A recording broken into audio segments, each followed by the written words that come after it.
جبکہ زیور کا ڈبہ ایک بالکل مختلف کہانی ہے، جس میں ایک آدمی زیور کا ڈبہ اپنے محسن کے گھر سے چوری کر لیتا، اور چوری کرنے کے بعد جب اسے احساس ہوتا ہے کہ میں نے اس شخص نے مجھ پہ ساری عمر احسان کی اور میں ان کا زیور کا ڈبہ چرا کے آ گیا ہوں، تو اب اس کا مسئلہ یہ ہے کہ اس کو واپس رکھتے کسی طرح. تو وہ جو واپس رکھنے کی کشمکش ہے اور جو خوف ہے کہ اب نہ پکڑا جاؤں، رکھتا ہوا نہ پکڑا جاؤں، وہ ایک نفسیاتی کشمکش کی کہانی ہے ساری. تو اب منٹو نے اتنی کہانیاں لکھی کہ ان میں سے کسی ایک کہانی یا ایک دو کہانیوں کا انتخاب بہت مشکل ہے، لیکن اگر کسی کو تعارف حاصل کرنا ہے منٹو سے تو میرا خیال ہے اس کو ٹوبہ ٹیک سنگھ پڑھنا چاہیے، جو نہ صرف اس کی ایک ریپریزنٹیٹیو کہانی ہے بلکہ تقسیم پاک و ہند پہ بھی ایک بڑا زبردست تبصرہ ہے. کرشن چندر نے غالباً ان سب میں سب سے زیادہ مقدار کے لحاظ سے کرشن چندر نے سب سے زیادہ لکھا ہے، اور وہ واحد رائٹر ہے جس کا ابھی تک کہانیوں کا مجموعہ شائع نہیں ہوا، یعنی ٹوٹل کہانیوں کا پورا مجموعہ کوئی شائع نہیں ابھی تک ہوا، سب بکھری ہوئی ہیں مختلف مجموعوں میں اور رسالوں میں. اور ایک مرتبہ چند سال پہلے اعلان ہوا تھا انڈیا سے کہ اس کے افسانے 12 جلدوں میں 12 والیومز میں مرتب ہو رہے ہیں، لیکن وہ 12 والیومز ابھی تک سامنے نہیں آئے. ان کا مثلا کچرا بابا، اس کا اگر افسانہ پڑھ لی جائے تعارف کے طور پہ تو وہ پتہ لگ جائے گا کہ کس طرح کے کرداروں سے وہ ڈیل کرتے تھے اور کس طرح کی کہانیاں لکھتے تھے. یہ ایک کمیٹڈ سوشلسٹ تھے اور انقلاب کے دائی تھے، اور سمجھتے تھے کہ غربت ہندوستان کی ختم نہیں ہو سکتی جب تک یہاں انقلاب نہیں آئے گا اور معاشی انقلاب نہیں آئے گا، اور اپنے اس نقطہ نظر پہ قائم رہے اور آخر تک لکھتے رہے. غلام عباس ایک ایسے افسانہ نگار ہیں جن کا نام نقادوں نے بہت کم لیا ہے، حالانکہ وہ اسی پائے کے افسانہ نگار تھے جس کے کرشن چندر، بیدی، منٹو اور عصمت چغتائی تھے. ان کی ایک کہانی اوور کوٹ چونکہ اسکولوں کالجوں کے کورسز میں شامل رہی، اس کی وجہ سے نوجوان ان کے نام سے واقف ہوئے،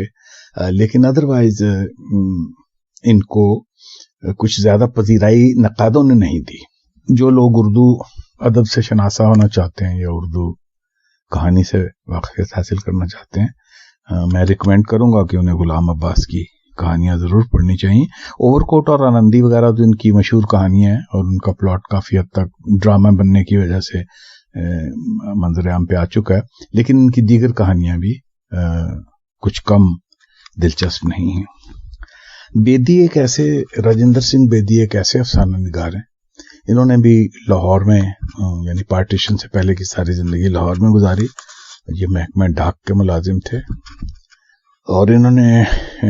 ڈاک کے محکمے سے متعلق جو کہانیاں لکھی ہیں وہ بہت ہی اوتھینٹک اور ان میں براہ راست ان کا تجربہ جھانکتا ہے. لیکن ان کے بارے میں ایک بات طے ہے کہ باقی افسانہ نگاروں میں کچھ نہ کچھ انحطاط آخر میں آ گیا کہ کئی لوگوں نے اپنے آپ کو ریپیٹ کرنا شروع کر دیا. جیسے کرشن چندر کے بارے میں